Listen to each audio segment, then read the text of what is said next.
My name is Dr. Lee Eisenberg. On behalf of the American Academy of Otolaryngology Head and Neck Surgery, you are about to view a basic otolaryngology examination, which will consist of the ear, the oral cavity and neck, the face and nose, and the nasopharynx and larynx.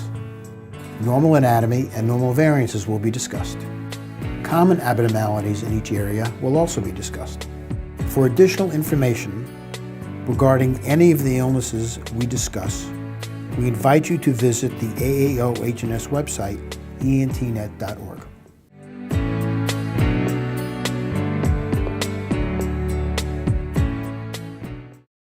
Today we're going to do an examination of your ears, nose, and throat, and head and neck area. And we'll start with your ears. The ear has three components: the external ear, the middle ear, and the inner ear. The external ear is sometimes called the auricle or pinna. Looking inward, the external ear includes the concha and the ear canal up to the tympanic membrane. The middle ear starts at the tympanic membrane and ends on the bony floor of the middle ear. The inner ear contains the cochlea and the labyrinth. The concha has the following components: the helix, antihelix, tragus, antitragus,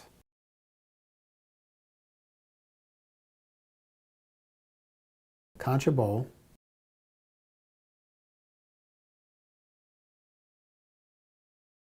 and lobule.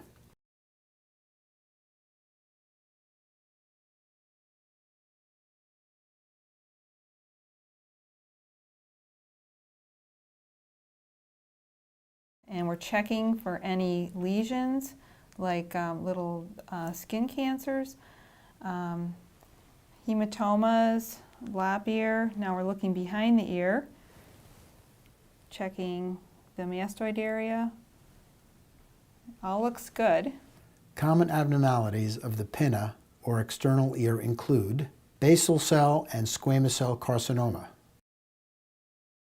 lop ear, in which the antihelical fold is missing and the conchal bowl is often enlarged, and auricular hematoma, which if untreated leads to cauliflower ear.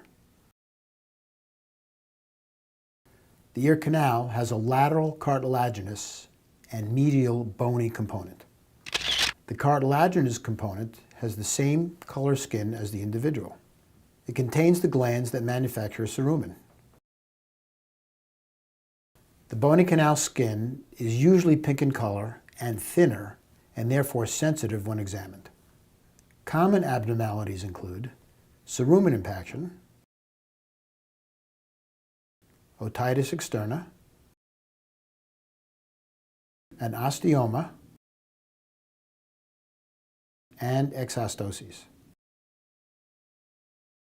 In using the otoscope to examine the ear, pull gently posteriorly on the helix, a maneuver that straightens the normally S-shaped canal and allows for better visibility. One should use the largest speculum that the ear canal can accept, as this increases visibility. Another way to hold the otoscope, which is especially helpful in children, is in a rather upside down position, which gives added stability. It is important to remember that when inserting the speculum to stay on the cartilaginous canal, as already mentioned, the bony canal is quite sensitive. You need to remove any wax out of the way to better visualize the tympanic membrane. The tympanic membrane may be silver or gray in color and translucent or opaque. The most prominent anatomic feature of the tympanic membrane is the handle of the malleus, which sits in the tympanic membrane and is somewhat anterior in position at its distal end. Extending from the distal end of the malleus, also known as the umbo, is the light reflex. This will help orient you towards the anterior-inferior aspect of the tympanic membrane. It is important to remember that the presence of a light reflex doesn't necessarily mean that there is a normal middle ear. The light reflex is important in evaluating pneumatic otoscopy for the mobility of the tympanic membrane. Now I'm going to assess the tympanic membrane mobility by puffing some air into your ear canal and checking the movement of the tympanic membrane as I do that. This needs to be done and documented on every pediatric patient and be accomplished on every adult whenever possible. In the pediatric patient, the tympanic membrane may appear to be normal but have no mobility, suggesting the presence of an effusion in the middle ear. Surrounding the edge of the tympanic membrane, one often sees a white structure, which is the cartilaginous annulus. The tympanic membrane itself is made up of two components. The pars tensa, which makes up about 90% of the tympanic membrane, and the pars flaccida.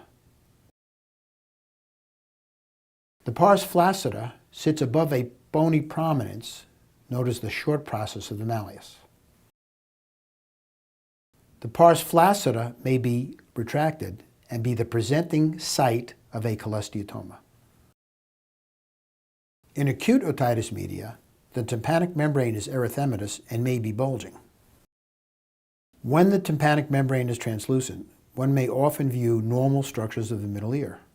Posteriorly and superiorly, part of the incus may be seen, as well as the chorda tympani crossing from posterior to anterior. Posteriorly and inferiorly, one can see the shadow of the round window. Anteriorly and inferiorly, the shadow of the opening of the eustachian tube may be seen. A common middle ear abnormality, especially in the pediatric age group, is an effusion which may vary in color, such as yellow, gray, clear, or blue. At times, one might see air bubbles or an air fluid level. The tympanic membrane may have scarring, commonly known as tympanosclerosis, or it may have a perforation. Because the inner ear cannot be seen, a thorough history is extremely important, as well as any other additional information that will be gathered. This is true for both neurosensory hearing loss and vertigo. Tuning fork evaluation of the ear may be done, but is often of limited value.